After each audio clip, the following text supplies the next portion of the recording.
আমি কখনই ভাবিনি যে আমি আমার মা হেনাকে আমার নিজের স্ত্রী হিসেবে পাব। যেদিন মা আমায় অনুভব করল যে আমি বাড়ির কর্তা। আমার নাম রাজু। কয়েক মাস আগে আমার বাবা মারা গেছেন, কিন্তু আমার আর মায়ের জন্য সবকিছুই রেখে গিয়েছিলেন। আমাদের জন্য একটি বাড়ি এবং ব্যাংকে বেশ ভালোমতো টাকা পয়সা রেখে গিয়েছিলেন। আমি একটি রাজ্য সরকারের কর্মচারী আর আমার মাইনে বেশ ভালো ছিল। ঘরের কাজ করতে আমার একদমই ভালো লাগতো না, আর আমার জীবন অফিস আর পাড়ায় আড্ডা মেরেই কেটে যেত। আমি কখনই বাড়ি নিয়ে মাথা ঘামাই না। আমার বাবা বাড়ির বাইরের কাজকর্ম দেখত আর মা বাড়ির ভিতরের দায়িত্ব নিত। তাই আমি কোনো চাপ ছাড়াই জীবন যাপন করছিলাম।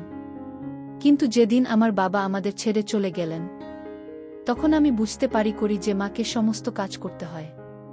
মা কিছু না বলেই প্রায় 1 মাসের উপর সব দিক সামলাচ্ছিল এবং কখনো অভিযোগ করেনি। কিন্তু একদিন মা আমার উপর অনেক চেঁচিয়েছিল। মা আমার উপর রেগে বলেছিল, তুই একটা দায়িত্বজ্ঞানহীন ছেলে। তোর বাবার অবর্তমানে তুই বাড়ির কর্তা, তাই তোকে পরিবারের সমস্ত কাজকর্মের দায়িত্ব নেওয়া উচিত। মায়ের জন্য আমার খারাপ লাগলো এবং তখন থেকে আমি বাড়ির সব কাজকর্ম করতে শুরু করলাম আর মাকে সবভাবে সাহায্য করতে লাগলাম। আমি বাড়ির বাইরের সমস্ত কাজ করতে লাগলাম এবং মা আর কখনো অভিযোগ করেনি। মা খুব খুশি হয়েছিল। প্রতিটি জিনিস ভালো চলছিল যতক্ষণ না বুঝলাম মাও একজন মহিলা। আমার এখনও সেই দিনটি মনে আছে।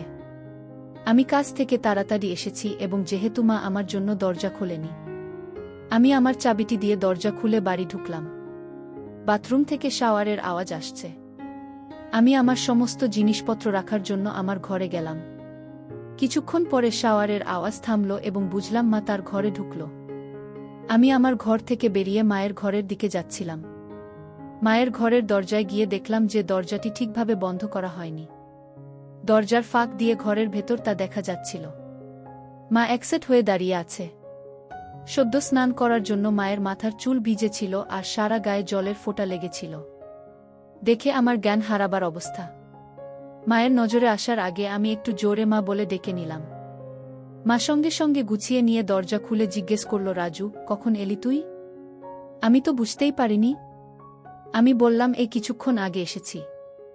সব বাজার রান্না ঘরে রেখে দিয়েছি। তারপর আমি আর মা কিছুক্ষণ স্বাভাবিক কথাবার্তা বললাম। আমার মায়ের সেই দৃশ্যের পরে আমি আর নিজেকে ধরে রাখতে পারলাম না। এরপর থেকে আমি মাঝে মাঝেই মাকে একসেট অবস্থায় দেখতাম। মায়ের প্রতি দিন দিন আমার আকর্ষণ বাড়তে থাকে এবং আমি সব সময় মায়ের একসেট দেখার সুযোগ খুঁজতে শুরু করি। এমনকি আমি মায়ের সম্পর্কে চিন্তাভাবনা করা ও শুরু করেছি। মাঝে মাঝে মাকে চিন্তা করে শুরু করি। এই মুহূর্তে আমি বুঝতে পারি যে বাবা আমাকে বাড়ি এবং নগদ ছাড়া অন্য আরেকটা জিনিস রেখে গেছেন। সেটা হলো আমার মা এবং তার সুন্দর সমস্ত উত্তরাধিকার এর সেরা সম্পত্তি। এক রাতে আমরা টিভিতে একটি হিন্দি সিনেমা দেখছিলাম। এটি বিবাহবহির্ভূত সম্পর্কের স্বল্প বাজেটের সিনেমা ছিল। সিনেমাটায় অনেক দৃশ্য ছিল, যদিও পুরো দৃশ্য ছিল না, কিন্তু নায়িকার ডিপ কাট, নায়কের নায়িকাকে দৃশ্য বা নায়িকার দৃশ্যগুলো খুব ছিল। সিনেমাটা দেখতে দেখতে আমরা দুজনেই খুব হলাম। আমি দেখতে পাচ্ছিলাম যে মা খুব হয়ে ভারী শ্বাস নিচ্ছে। সিনেমার পরে আমরা সিনেমাটা সম্পর্কে কিছুটা আলোচনা করলাম এবং তারপরে আমরা আমাদের ঘরে চলে গেলাম। আমি এতটাই বিভোর ছিলাম যে ঘরে এসে আমার কিন্তু তারপরেও ঘুমোতে পারলাম না। সিনেমা এবং আমার মাকে নিয়ে ভাবতে ভাবতে হাতের কাজ করলাম। আমি দেখলাম যে আমাকে কিছু করতে হবে। আমি চিন্তা করলাম, যেহেতু আমি বাড়ির কর্তা, তাই বাড়ির মহিলাকে আমার কর্ত্রী বানাতে হবে। আমি আমার বাড়ির মহিলাকে সন্তুষ্ট করব এবং সে আমাকে সন্তুষ্ট করবে। আমি এটাও জানতাম যে মহিলাটি আমার মা এবং সে আমাকে তার অংশীদার হিসাবে গ্রহণ করবে না। আমি সেটা মাকে বোঝালেও সে সেটাতে রাজি হবে না, তাই সবচেয়ে ভালো জিনিস হবে প্রথমবার মাকে জোর করা। একবার যদি মাকে জোরে করে আনতে পারি তাহলে সে পরে আমাকে তার প্রেমিক হতে দেবে। এইসব ভাবতে ভাবতেই আমার আবার শক্ত হয়ে গেল। আমি আস্তে আস্তে আমার ঘর থেকে বের হয়ে মায়ের ঘরে চলে গেলাম। দরজা বন্ধ থাকলেও লক করা ছিল না। আমি দরজা খুলে মায়ের ঘরে ঢুকলাম। মায়ের ঘরে নাইট ল্যাম্প জ্বালা ছিল। মা দেওয়ালের দিকে মুখ করে শুয়ে আছে। আমি এগিয়ে দেখলাম যে মায়ের দুটো জেন বেরিয়ে আসছে। মায়ের খুব সুন্দর এবং ধীরে ধীরে মায়ের নিঃশ্বাসের তালে তালে সেটা কাঁপছে। আমার বাবা মারা যাওয়ার পরে থেকে মা একা একা শুতো। আমি স্থির করলাম যে যদি কখনো মায়ের সাথে আমি তবে সেটা আমার বিছানায় হবে। কারণ ওই বিছানাতেই বাবা বেঁচে থাকার সময় মা বাবা, কারণ আমি চাইছিলাম মাকে আমার কর্ত্রী বানিয়ে একই বিছানায়। এরপর আমি মায়ের হাতটি ধরে বিছানা থেকে টেনে নামিয়ে তাড়াতাড়ি আমার ঘরে নিয়ে এলাম। মা ঘুমের ঘরে কিছু বোঝার আগেই আমার ঘরে এনে দরজাটা লক করে দিলাম। মা থতমতভাবে আমার দিকে জিজ্ঞেস করল, কি করছিস?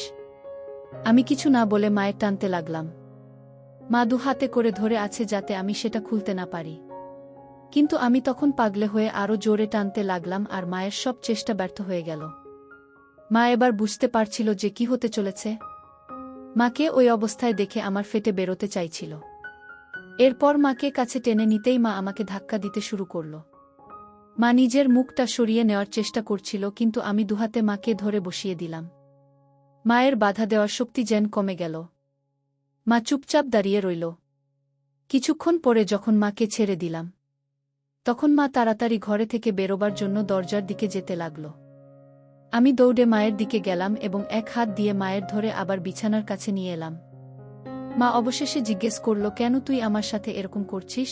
আমি বললাম, কারণ তুমি আমায় বলেছিলে যে আমি বাড়ির কর্তা, তাই আমি তোমায় আমার কর্ত্রী বানাতে চাই। মা বলল, কিন্তু আমি তোর মা, মায়ের সাথে এসব হয় না। এই বলে কাঁদতে শুরু করল। তুমি মায়ের সাথে সাথে একজন মহিলাও, তাই না? এই বলে মায়ের জবাবের অপেক্ষা না আবার বললাম, মা তুমি আমায় আর বাধা দিও না, আমার জন্য প্রস্তুত হও। কাঁদতে কাঁদতে মা বিছানায় চিৎকার করে বলল, তুই কি চাস আমার থেকে? আমি কিছুই বললাম না, শুধু কাজ চালিয়ে গেলাম। মা কাঁদতে কাঁদতে বলল, এরকম করিস না, আমি তোর মা হই। আমি মায়ের মুখের দিকে তাকিয়ে বললাম, এবার থেকে তুমি আমার জীবন সঙ্গিনী ও হবে। পরের দিন সকালে যখন উঠলাম, মাকে বিছানায় দেখলাম না। আমি তখনও আমার বিছানা ছিলাম। আমার এখনও মেঝেতে রয়েছে, তবে আমার মায়ের চিহ্ন নেই। এক মুহূর্তের জন্য আমি ভাবলাম যে আমি কি স্বপ্ন দেখছিলাম, কিন্তু তারপর যখন বিছানায় দেখলাম যে দাগ, তখন বুঝতে পারি যে এটি স্বপ্ন নয়, আমি সত্যি করেই মাকে। রাতে আমি তখন খুব অপরাধবোধ অনুভব করলাম। আমার ঘরের বাইরে হাঁটার মতো সাহস আমি পেলাম না। আমি যতক্ষণ পারলাম ঘরের মধ্যেই থাকলাম। এটা ভালো যে সেদিনটা রবিবার ছিল। কয়েক ঘন্টা পরে আমার মা দুপুরের দিকে আমার ঘরে এসে আমায় ডেকে বলল, অনেক বেলা হয়ে গেছে, তাড়াতাড়ি ঘুম থেকে উঠে পড়। মায়ের ডাক শোনার পরে আমার মধ্যে কিছুটা আত্মবিশ্বাস ফিরে এলো। আমি তাড়াতাড়ি বাথরুমের কাজ করে আবার নিজের ঘরে চলে এলাম। আমি আমার মাকে আরও বেশি সময় এড়াতে চেষ্টা করেছি যতক্ষণ না সে আমাকে আমার লাঞ্চ খেতে ডেকেছিল। সেই দিনটি আমাদের দুজনের জন্য এক ভয়াবহ দিন ছিল। আমরা কখনই কোনো কথা বলিনি। এইভাবে আরও কয়েকদিন পার হলো, যেখানে আমি আর মা দুজন দুজনকে এড়িয়ে চলতে লাগলাম। যেহেতু আমি চাকরি করি, তাই অনেকটা সময় আমি বাড়ির বাইরে থাকতাম। না হলে এরকম পরিস্থিতিতে আমি হয়তো পাগল হয়ে যেতাম। এই সময়ে মা ও আমাদের প্রতিবেশী এবং নিকটাত্মীয়দের সাথে অনেক সময় দিত। সম্ভবত আমার থেকে দূরে থাকার জন্যই মা এটা করত বলে আমার ধারণা। প্রায় 1 মাস শেষ হবার পরে আমি ঠিক করলাম এইভাবে চলতে পারে না এবং আমাকে কিছু একটা করতে হবে। বৃহস্পতিবার আমাদের রাতের খাবারের পরে আমি মাকে বললাম, মা আমি খুব দুঃখিত এবং আমি কখনোই তোমাকে আঘাত করার জন্য এটা করিনি। আমি সত্যি তোমায় খুব ভালোবাসি। মা আমার দিকে তাকিয়ে তারপর কান্নায় ফেটে পড়ল। আমার খুব খারাপ লাগছিল। স্বাভাবিক অবস্থায় ফিরে আসতে আরও 2 দিন লেগেছিল। আমাদের মাছেলের সংস্কারের স্বাভাবিকতা কখনই ফিরে আসেনি। মা সর্বদা আমার কাছ থেকে দূরে থাকার চেষ্টা করেছিল এবং যখন পরিবর্তন করত অথবা ঘুমাতে যেত সবসময় নিজের ঘরের দরজা লক করত। প্রায় 3 মাস আমরা আমাদের জীবনকে এভাবেই কাটালাম। কিছুদিন পরে জিনিসগুলি স্বাভাবিক হওয়ার পরে আরও 2 সপ্তাহ পরে আমার মা তার বন্ধুদের সাথে একটি সিনেমাতে যায়। আমি জানতাম যে মা একটি মুভিতে যাচ্ছেন, কারণ মা আমার কাছ থেকে কিছু টাকা নিয়েছিল। আমিও নিজের কাজের জন্য শহরের বাইরে একটা ট্রিপে গেলাম। 2 দিন পরে যখন আমি আমার ট্রিপ থেকে ফিরে এলাম, যখন দেখলাম যে বাড়ির পরিবেশটা অনেকটাই আলাদা হয়ে গেছে। আমার মা খুব সুন্দর একটি শাড়ি পরেছে এবং তার চুলে ফুল লাগিয়েছে। সাধারণত বিধবা মহিলারা তাদের চুলে ফুল কখনো লাগায় না। মায়ের মনও খুব ভালো মেজাজে আছে বলে মনে হচ্ছে। আমি খুশি হয়েছি, কিন্তু মাকে এইভাবে দেখে হতবাক হয়েছি। আমি ঘরে এসে মায়ের জন্য আনা মিষ্টি মায়ের হাতে দিলাম আর মা হাসি মুখে সেটা নিল। মা আমার ট্রিপের ব্যাপারে অনেক কিছু জিজ্ঞাসা করল। আমি বুঝলাম যে মা আমায় ভালোভাবে গ্রহণ করেছে। আস্তে আস্তে আমিও অনেক স্বাভাবিকভাবে মায়ের সাথে কথা বলতে লাগলাম। আর মাকে খুব ভালোভাবে দেখতে লাগলাম। আমি খুশি হলাম যে মা স্বাভাবিক অবস্থায় ফিরে এসেছে। রাতের খাবারের পরে মা আমায় স্নান করে আসতে বলল। আমি অবাক হয়ে মাকে জিজ্ঞাসা করলাম, আমি এত রাতে স্নান করে কি করব? মা গম্ভীরভাবে বলল, আমি যখন বলছি তখন তুই স্নান করে আয়। আমি অনিচ্ছা সত্ত্বেও স্নান করতে গেলাম, কারণ আমি মাকে আর রাগাতে চাইছিলাম না। আমি স্নান করে ঘরে আসতে মা আমায় বলল, নতুন গেঞ্জি পরে ঘরে শুয়ে থাকতে বলল। আমি মাকে বললাম, মা আমার এখন ঘুম আসছে না। মা আমায় বলল, আমি যা বলছি সেটা তুই কর, অত প্রশ্ন করতে হবে না। আমি মাকে রাগাতে চাইলাম না, তাই নতুন গেঞ্জি পরে ঘরে এসে বিছানায় শুয়ে থাকলাম। চোখ বোধ করে চিন্তা করতে লাগলাম মায়ের এরকম পরিবর্তনের কারণটা কি। কিছুক্ষণ পরে দরজার আওয়াজ পেয়ে দেখলাম মা হাতে একটা মিল্কের গ্লাস নিয়ে আমার ঘরে ঢুকল। মা একটা সুন্দর হলুদ শাড়ি পরেছিল। শাড়িটা অনেকটা নিচে করে পরেছিল, তাই মায়ের সুন্দর দেখতে পেলাম। আমি মাকে এভাবে দেখে হতবাক হয়ে গেলাম। মা যেন ঠিক এক নববধূর মতো আমার ঘরে ঢুকল, কারণ সাধারণত নববধূ রায় হাতে মিল্কের গ্লাস দিয়ে এইভাবে ঘরে প্রবেশ করে। এক মুহূর্তের জন্য আমি ভাবলাম যে এটা হতে পারে না। আমি আমার চোখকে বিশ্বাস করতে পারছি না। আমি যাকে চেষ্টা করেছিলাম সে আবার আমার কাছে আসার চেষ্টা করছে কেন? মা ঘরে ঢোকার সাথে সাথে ঘরের দরজাটি বন্ধ করে আমার কাছে এসে গ্লাসটা হাতে দিল। আমি গ্লাসটা নিয়ে খেয়ে নিলাম। গ্লাসটা টেবিলে রেখে মা আমার কাছে এসে দাঁড়িয়ে মুচকি হেসে বলল, তুমি যদি চাও তাহলে তোমার মা তোমার কর্ত্রী হতে প্রস্তুত। মায়ের কথা শুনে আমি হতবাক হয়ে গেলাম, আর সঙ্গে সঙ্গে আমারটা আরও শক্ত হয়ে গেল। আমি বিশ্বাস করতে পারছি না যে আমার নিজের মা আমাকে তাকে আমন্ত্রণ জানাচ্ছে। আমার এসব চিন্তা করতে কয়েক মিনিট সময় লেগেছে, কারণ আমি দেখতে পেলাম যে আমার মা এখনও আমার উত্তরের জন্য অপেক্ষা করছে। এই মুহূর্তে আমি কি করব বুঝতে পারছি না। আমার মাকে দেখতে ঠিক একজন সদ্য বিবাহিত কনের মতো লাগছে। মা নিজেকে আমার কর্ত্রী হিসাবে গ্রহণ করার জন্য প্রস্তাব দিচ্ছে, এবং আমার শক্ত হচ্ছে। হ্যাঁ হ্যাঁ বলার বাইরে আমি আর কিছুই ভাবতে পারলাম না।